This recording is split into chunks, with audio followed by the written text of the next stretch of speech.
everybody is staying safe and healthy and taking care of themselves. And this is a video which is going to be a little bit of mini reviews, mini being the operative word once again. So here are a few books. These are a few books that I have read over the past few weeks, and I thought I would share these reviews with you. So let's begin with the one that I read the most far back, which is The Shipping News by Annie Proulx. I don't know what the E stands for. So this is a book about Quoyle. Quoyle, Q-U-O-Y-L-E, Quoyle. I don't know how you would pronounce it correctly. But Quoyle is a lonely man. He's a sad man.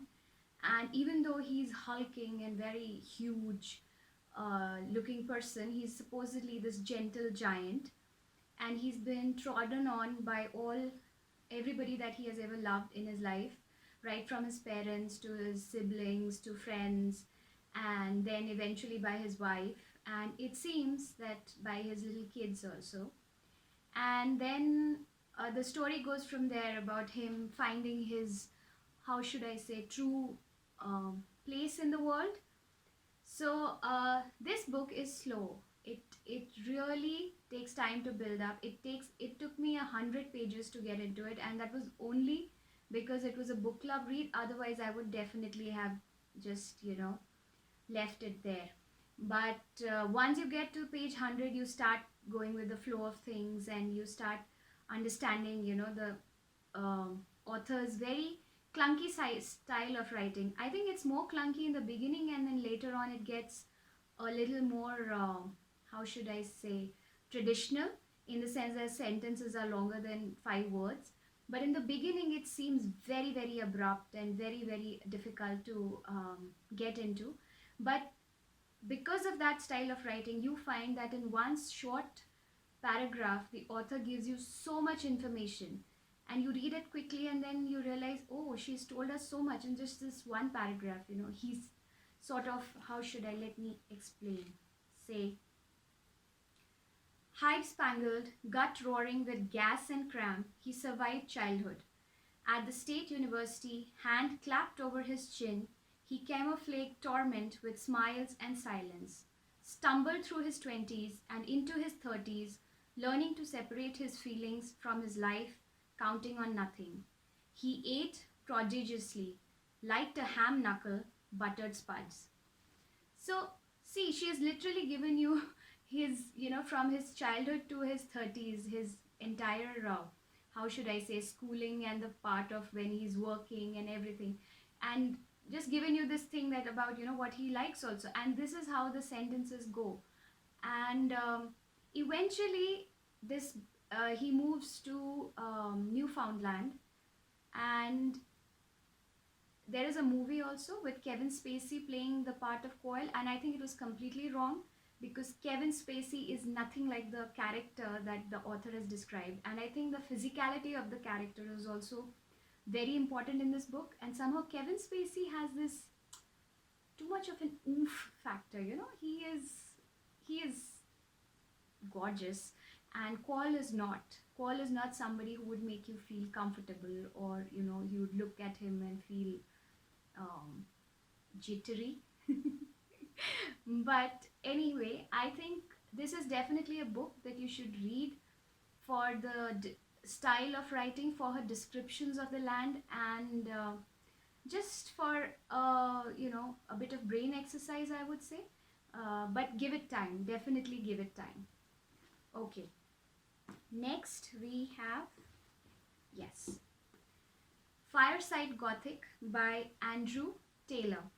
So I've picked up this book because I searched for Gothic on Amazon, and this is the only title that came up, except for ones which were just, Gothic. They were very weird looking covers, so I didn't even try to buy them. This looked promising.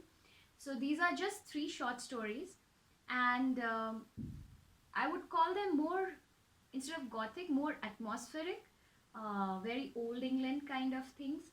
And I did enjoy them, and because they're not really very short, So they're just the correct length to read before going to bed and giving yourself a delicious little feeling of, somebody under the bed.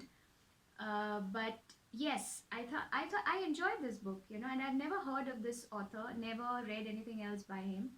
But I think I would like to find more books by him and give him a try. So yeah, here's a new book for anyone who has not heard about Andrew Taylor before. And yes, so next, oh, The Corset by Laura Purcell. So this book, I kept waiting for it to come down, the price to come down, and it eventually did, and then I just ordered it. And because I enjoyed the last book, again, it was very, very psychological and very, how should I say, engaging. It was about these, what was the name? The Silent Companions, right. So the Silent Companions was very scary, and first of all, I couldn't understand the point of the Silent Companions. I thought, so silent companions were supposed to be these cutouts of people or whatever, so you surround them and you feel like you're among people. Why would you want to do that? It's just so scary. And so the Silent Companions, this family moves in, and the Silent Companions start doing funky things.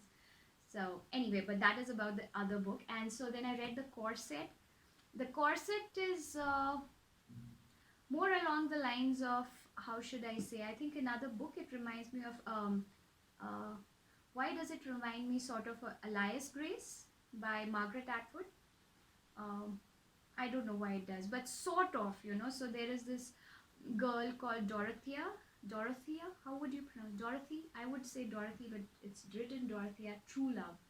So her mom is no more, and she has a sort of not indulgent, but a father who doesn't stop her too much, and she does good works by going to meeting prison inmates and measuring their skulls. Remember, I think there's been another 2-3 books where this measuring of the skulls was a big thing in England. So she wants to measure skulls, and she thinks that that is the reason some people have some kind of tendency towards being violent and stuff. So supposedly she's doing research, but I felt like when she went to visit these inmates, there was almost hand rubbing, lip smacking kind of enjoyment when she hears people tell their miseries to her, and she definitely feels that she's on a higher pedestal to them. But yes, so again, I kept waiting for something like the Silent Companions to happen, but it was not. It was different and still enjoyable, but out of these two, I would say yes, the Silent Companions had more of the horror, scary factor. This was just it felt more like a crime thriller, psychological crime thriller, very involved.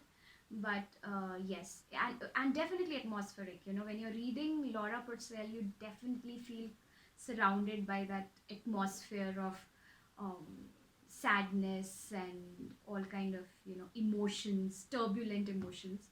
So yes, this is also another book that you should read if you want to feel, I don't know the exact word, if you want to feel sort of, you want to scare yourself, if you find it delicious sometimes. So I did, yeah. And then I found this book which I picked up. I was looking up classics. I love the vintage classics, and I found Stella Gibbons because I love their covers, and then I started obviously looking at the author, and that's when I found this Cold Comfort Found, which is actually the first book, not her first book, I think, but one of her early books. And so this is the only book which is not there in vintage and was in Penguin, so I bought it anyways because I like to go to things in series. That's the thing. And it turned out to be a good read. It's slow, it's very, very slow, but it's about this girl called Flora. Flora Post. So her parents have just passed away, and she's an orphan, and she's 19 years old. So they've given her the best of education and everything, but the thing is she can't she doesn't want to earn her living, so she decides that I'm going to go and live with some relatives. I have a few pounds, £100 to my name per year, and I can, afford to pay for that, but I don't want to work, so I'll go and live with some relatives that I can find. And so she writes to all her relatives that she knows about. She's never met most of them, and then all of them reply back, and then she chooses the weirdest sounding party, which is the Stark Adders. So that name itself is very reminiscent of, snakes in the grass and things like that. And so she goes to live with them, and she says, I'm going to put things right. And when she goes there, there is this family which is so given to drama and to intrigue and all these things. And she deals with everything with so much practicality. It is the book could have been named Practicality Over Hysteria.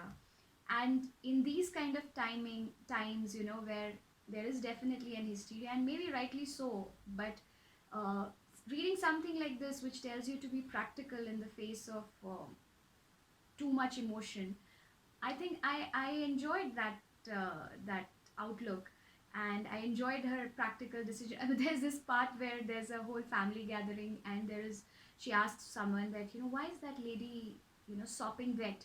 And they say, oh my God, the matriarch said something to her and she felt very bad, so she jumped in the well. She tried to kill herself, and then somebody pulled her out, and the matriarch is like, don't even kill yourself. And the entire time I kept thinking, my God, what a cold place, why didn't she change her clothes? And it's just one of those things, and Flora is very, you're like, okay, all right. So yes, I like this book, definitely. It won't be for everybody, but if you are a fan of classics and you do have time to go through things, because it is a short book, I think you might enjoy it. It's very, I picked it up at a very correct time, I thought, and I definitely enjoyed it a lot. Yes. Then, we have Stephen King, The Outsider. So this book is more of a thriller, and I thought it was a thriller till almost 50% of it, and then it turned into this something else. And I am not very, it took me a while to get used to that idea, because I really thought this was just a normal thriller. I actually thought it was a Sita Gita kind of thing. The movie I am referencing, of course. So if you don't, you have to look it up, okay? This is a very familiar trope in Indian movies. I really thought it was a Sita Gita thing. I was pretty happy with it, and then halfway through it turned into this something else completely, into this sort of Mexican folklore kind of thing. And it took me some time to get into it. It was okay, but then, with all Stephen King horrors, it is very uncomfortable, and not very uncomfortable, but not very enjoyable. I don't like this kind of horror, his horror is terrifying. So yes, it is definitely a good read for people who like that sort of in your face American kind of horror. So you might enjoy it, but I thought as long as it was a thriller, I was very happy, and then I'm like, okay, fine. So yeah, so these are my mini reviews. I think I did pretty well today, and it's raining and raining. Just when we think summer is here, it just, it's snowing on the Dholadhars. So anyway, till next time, take care and be good. Bye bye.